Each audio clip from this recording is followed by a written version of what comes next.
Salam dan salam jumpa kembali dalam kasih dan anugerah dari Tuhan kita Yesus Kristus.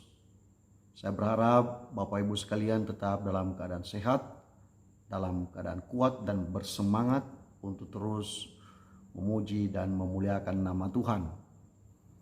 Pada hari ini saya mengajak kita untuk merenungkan satu bagian firman Tuhan yang terdapat di dalam Kejadian pasalnya yang pertama, ayatnya yang ke-26 sampai dengan ayatnya yang ke-27.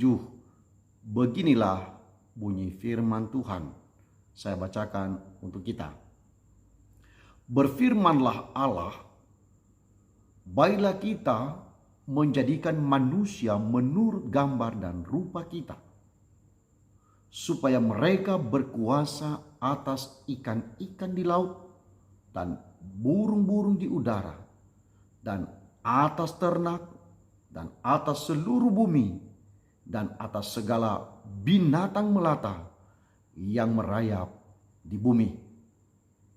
Maka Allah menciptakan manusia itu menurut gambarnya.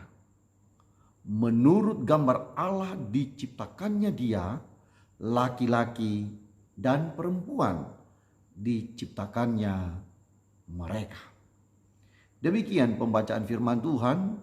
Berbahagialah setiap kita yang membaca dan merenungkan sabda Tuhan dalam hidup sehari-hari.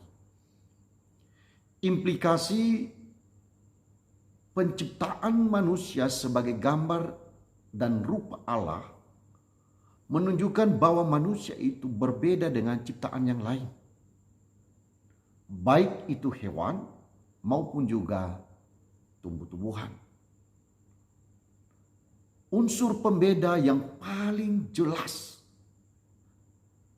yang paling akurat adalah manusia memiliki pikiran, manusia memiliki moral, dan manusia memiliki kerohanian.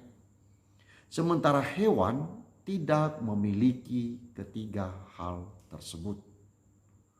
Khusus untuk hari ini, kita hanya membicarakan tentang pikiran yang dimiliki oleh manusia. Dengan adanya pikiran, maka manusia dapat membedakan mana yang baik dan mana yang buruk. Juga dengan adanya pikiran, maka manusia mampu berkreasi atau memiliki kreativitas. Dengan demikian, manusia memiliki kemampuan untuk menetapkan dan melakukan hal-hal yang baik. Manusia juga dapat menjauhkan diri dari hal-hal yang buruk.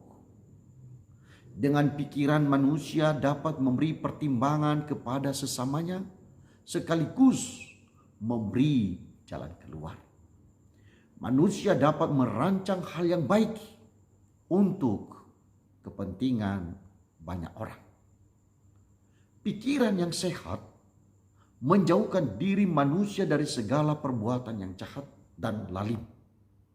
Manusia dapat memutuskan untuk mencuri atau tidak merugikan orang lain.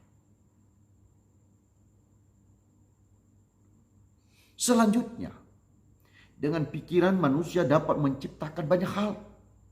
Manusia dapat membuat baju, manusia dapat membangun rumah, manusia dapat mengarang lagu, dan juga bermain musik dengan baik.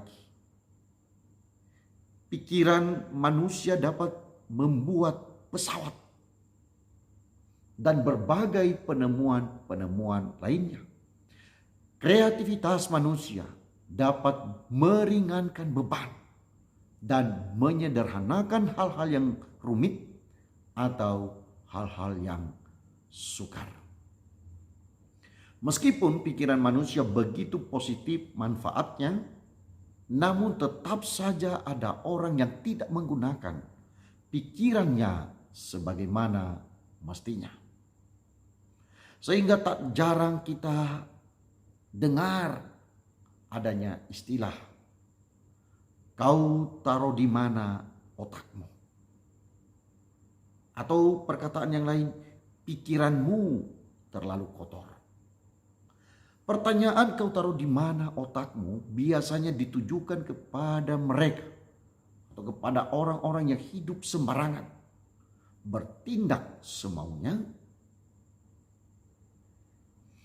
berbuat sesuka hatinya, dan tidak peduli dengan perasaan dan kepentingan orang lain.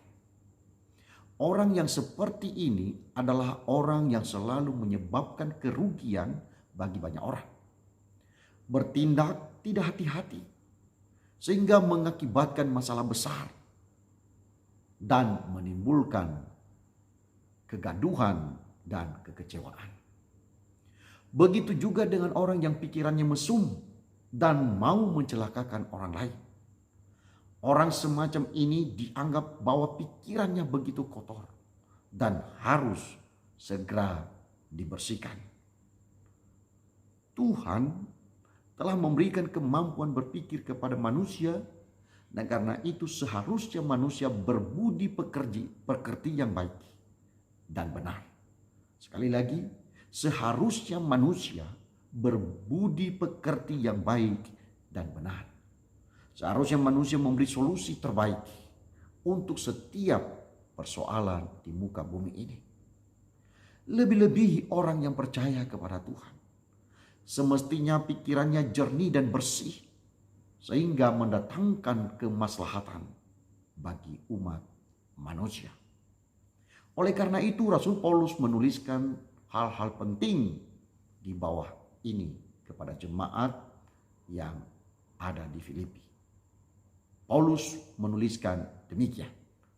Di dalam Filipi pasalnya yang keempat ayatnya yang ke-8 dia katakan, jadi akhirnya saudara-saudara, semua yang benar, semua yang mulia, semua yang adil, semua yang suci, semua yang manis, semua yang sedap untuk didengar, semua yang disebut kebajikan dan patut dipuji, pikirkanlah semuanya itu.